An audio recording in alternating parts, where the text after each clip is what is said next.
A tense moment unfolded on Capitol Hill as Homeland Security Secretary Kristi Noem faced pointed questions about who is really running one of the most powerful departments in the United States government. Before we go further, if you value clear explanations of major political moments like this, make sure you subscribe to the channel so you never miss an important breakdown. The gentlelady from California is recognized for 5 minutes. Thank you, Mr. Chair, and thank you, Secretary, for joining us. Finally, you are in charge of protecting the homeland, and so your judgment and the judgment of your senior staff can be the difference between life and death. So I think that judgment would need to be unassailable. Why then, is the question, have you made Corey Lewandowski your de facto chief of staff who possesses an unchecked level of power at DHS?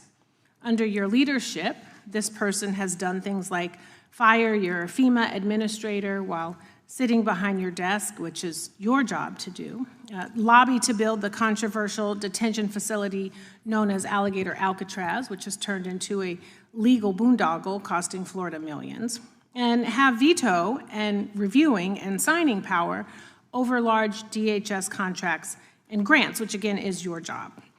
DHS has critical agency components like the Secret Service, FEMA, Border Patrol, cybersecurity. So does Corey Lewandowski have national security experience, military experience, law enforcement experience? No.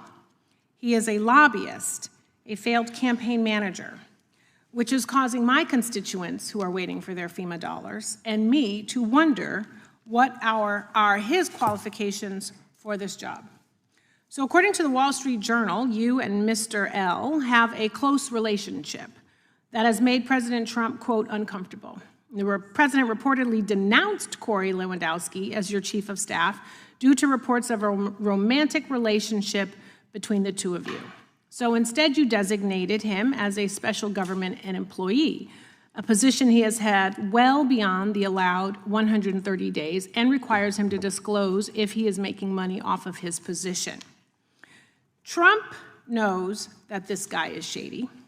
Corey has a decades-long record of physical battery, sexual harassment, illegal lobbying for a Venezuelan oil company, and bringing a loaded gun into a federal building. Despite being fired or removed from virtually every position he has ever held due to misconduct, he now wields unchecked, unconfirmed, undisclosed power over your department. This person has no experience running anything close to Department of Homeland Security or even advising someone in your position. He is unqualified, which again has left my constituents and I wondering why he is your top official. So Secretary Noem, at any time during your tenure as Director of Department of Homeland Security, have you had sexual relations with Corey Lewandowski? Mr. Chairman, I am shocked that we're going down and peddling tabloid garbage in this committee today. Reclaiming and my ma'am, time. one thing that I would tell you is that he is a special government employee who works for the White House. There are thousands of them in the federal government. So reclaiming and my is time, an advisor Secretary, it is and has okay for no, you to be no offended authority by to the be question. making any it is decisions. okay for you to has be no offended authority by the to question. be making but it decisions is also a and putting real up your question. position. So what I would say and to you should be able to is answer that the what we question do at the Department of Homeland clearly Security every single and without day, any hesitation. every single day is to protect if this someone country is and asking to make if decisions. you or any federal official is sleeping with their subordinate, that should be the easiest. You should be wanting to answer that question. Is garbage? Because it is not about your sex offensive life. that you have brought it is that up. about your judgment. That kind of garbage It is has about been refuted reclaiming for my years, time so and that you I need can to hear myself. recognize- Time belongs to the gentlelady from California, but it'd be nice if you would let her respond. I will. I want to let you know it is about your judgment and decision-making. It is about the 260,000 employees that work under you that want to make sure that you are giving information and making decisions clearly. It is about conflict of interest. It is about a national security risk. Department of Homeland Security was created right after 9/11 to protect the homeland. And DHS has circulated an internal bulletin to law enforcement partners warning that the conflict of the war we're in could inspire lone actors or small-scale cyber activity inside the United States, according to a memo obtained by ABC News. So American lives are at risk. The people who work for you are at risk. And they want to know that the person at the top, you, are making decisions clearly, without any sort of cloudiness, and that they're your decisions because you're the secretary who was confirmed. That's what this is about. Saving the lives of Americans and not costing them millions of dollars, and not having a secretary who's compromised in her decision-making.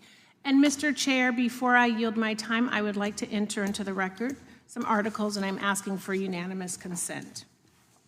Noem tightens her grip on DHS. Lewandowski fired FEMA admin. Without objection. Okay. The next one is Kristi Noem secretly took a cut of political donations from ProPublica. Without objection. Kristi Noem fires pilot over a blanket, but is forced to reinstate him to fly home. Wall Street Journal. Without objection. Lewandowski taking out trash at Noem's D.C. home. Daily Beast. Without objection. Barbie's Mile High privacy chamber with alleged lover exposed. Wall Street Journal, how Corey Lewandowski became Kristi Noem's gatekeeper at DHS. Without objection. A pilot fired over Kristi Noem's missing blanket and the constant chaos inside DHS. Wall Street Journal.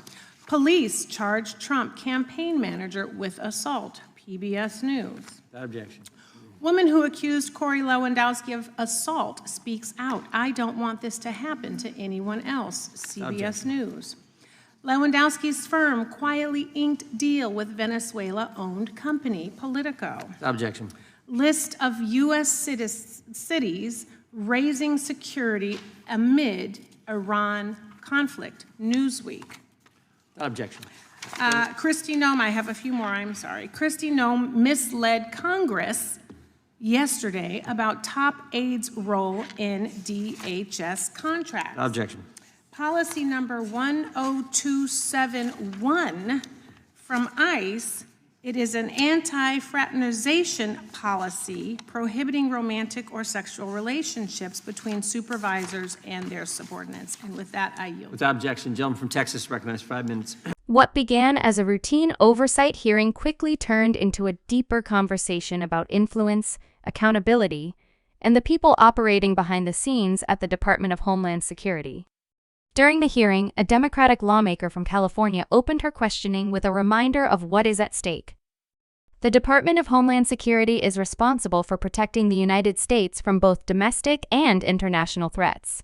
That includes overseeing agencies like FEMA, the Secret Service, Customs and Border Protection, and cybersecurity operations.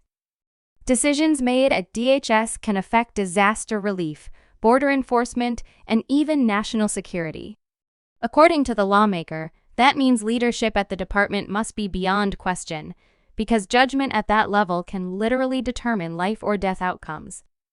The focus of her questioning quickly turned to a controversial figure who does not officially hold a top DHS position but is reportedly wielding significant influence behind the scenes: longtime political operative Corey Lewandowski. Lewandowski is best known for managing the early phase of Donald Trump's 2016 presidential campaign before being dismissed mid-race. Since then, he has remained closely connected to Trump world as a political strategist and lobbyist. The lawmaker accused Secretary Noem of allowing Lewandowski to act as what she called a de facto chief of staff, a role that normally carries enormous responsibility inside a federal department. A chief of staff typically controls internal operations, coordinates policy decisions, and manages communication between agency leaders. But according to reports cited during the hearing, Lewandowski does not officially hold that position at DHS. That raises an important question that the Congresswoman pressed repeatedly. If he does not hold the job formally, why does he appear to have the authority of someone who does? According to reporting referenced during the hearing, Lewandowski allegedly fired a FEMA administrator while sitting behind Secretary Noem's desk. FEMA, formerly known as the Federal Emergency Management Agency, plays a critical role in responding to hurricanes, wildfires, floods, and other disasters. Leadership changes at FEMA can have direct consequences for communities waiting on federal aid, including disaster relief funds that many Americans rely on to rebuild their homes and businesses. At the heart of the criticism is a simple but powerful concern. If someone without national security, military, or law enforcement experience is influencing decisions across DHS, what safeguards are in place to ensure those decisions are being made in the best interest of national security? That is the broader context that made the exchange so striking. The Department of Homeland Security was created after the September 11 attacks to coordinate national security efforts across dozens of agencies.